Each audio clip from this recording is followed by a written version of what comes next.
하도급법 위반 상황 시 대처할 수 있는 방법은 요즘 경제적인 상황이 좋지 않은 만큼 실제 생활 곳곳에서 어려운 사정을 실감하게 될 때가 많습니다.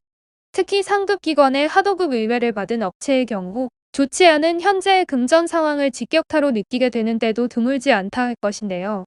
통상적으로 공사 현장으로 이루어진 건설업계나 물건의 운반, 그리고 제조업계에 있어 진행되는 하도급은 결과적으로 원하는 결과를 합리적으로 얻기 위해 선택하는 경우가 많다고 하였습니다. 하지만 결과물을 내놓으면 당연히 돌아올 것이라고 생각했던 대가의 차질이 생기면서 하도급법 위반 여부를 두고 다투는 일도 생길 수 있다 하였는데요. 특히 하도급에 의거한 거래라고 한다면 하청을 주는 주체는 대형 기업인 경우가 많으며 수급을 받아 진행하는 사업자의 경우 그 규모가 크지 않은 경우가 대부분이라 할 것입니다. 그런 만큼 발주를 받기 위해서는 결국 일감을 주는 원청과 동등한 지위에서 계약을 성립시키는 것이 쉽지 않다고 하였는데요. 이와 같은 상황이 지속되면서 우리나라는 일종의 불공정한 거래가 지속되는 것을 방지하기 위한 관련 법률을 정비했습니다. 바로 하도급 거래 공정화에 관한 법률이며 원청과 하청의 관계가 지나치게 일방에 치우치는 것을 방지하면서 모두가 평등한 성장을 이룩하도록 돕는 장치라 하였습니다. 이러한 하도급법 위반이 있을 시에는 그에 상응하는 처벌을 받아야 합니다. 소위 하도급법에서는 그동안 공공연하게 행해져 왔던 불공정한 특정 행위들을 범법행위로 규정하고 그에 따른 처벌 사항까지 명시하고 있다 하였는데요. 대표적으로 근래 들어 더욱 이슈가 되고 있는 기술과 관련한 자료의 제출 요구부터 부적절한 반품과 구매의 강제가 대표적이라 하죠. 그 외에도 거래의 본질이 되는 대금의 액수를 자체적으로 부당하게 결정해 버린다거나 액수 자체를 줄여버리는 건 역시 법에 어긋난 행위라고 하였습니다.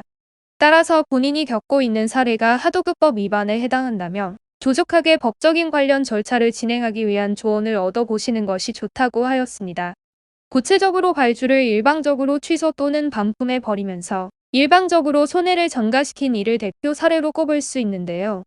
그 이외에도 단순히 사정이 좋지 않다는 이유로 치러야 하는 금액 자체를 줄여버리거나 민감한 기술 자료를 지속적으로 요구하면서 유출을 종용하는 사례도 법적인 관점에서 제재가 필요합니다.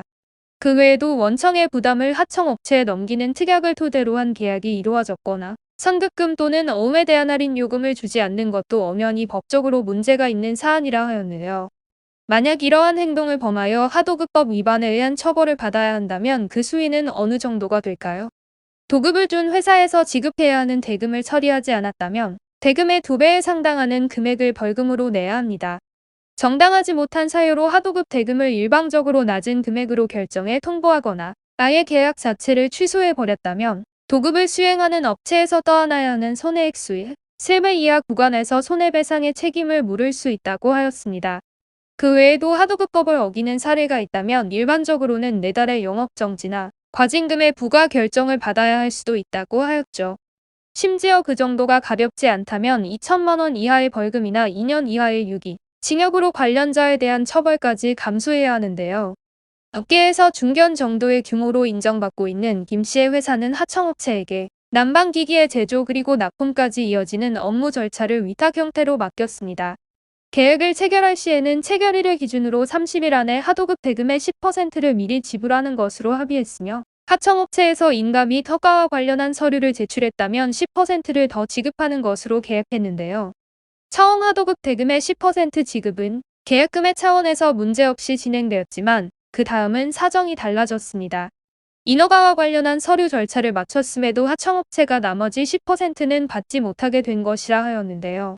원청에서는 소속되어 있는 지자체의 인허가 연장에 문제가 생겼다며 일단은 지급을 미루겠다고 통보했습니다. 결과적으로 이를 관할하는 지자체에서 발주 공사를 더 이상 진행하지 않겠다고 밝히면서 당연히 하도급 업체 역시 제조를 중지할 것을 요구했는데요. 동시에 원청은 그동안 사용했던 비용을 상세하게 기재해 제출하라고 요구했지만 하청업체에서 제출한 명단의 비용이 과한 수준이라면서 지급을 거절했습니다. 이러한 이유에서 두 업체 간의 분쟁이 생기면서 하도급법 위반에 대한 분쟁이 일어났다고 하는데요. 다행히 법원은 하청업체에 손을 들어주었고 최종 발주자로부터 대금을 지급받지 못했다고 해도 하청업체에 대금을 미지급한 것은 부당하다고 밝혔습니다. 이렇게 하도급법의 경우 하도급의 관계에서 일어날 수 있는 분쟁을 법적으로 풀어나가는 데에 유리한 법률이 될 수 있다고 하였습니다. 따라서 원사업자의 위반으로 인해 본인이 상당한 금전적인 손해를 보았다면 우선 하도급과 관련된 분쟁을 조정하는 협의체에 별도의 조정을 요구할 수 있다고 하였는데요.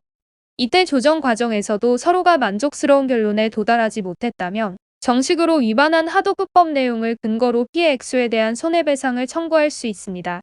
하지만 여기서 주의할 점이 있다고 한다면 공정거래법 위반으로 인한 손해배상 청구, 소송의 단기 소멸시효는 3년에 불과하다는 점이라 하였는데요.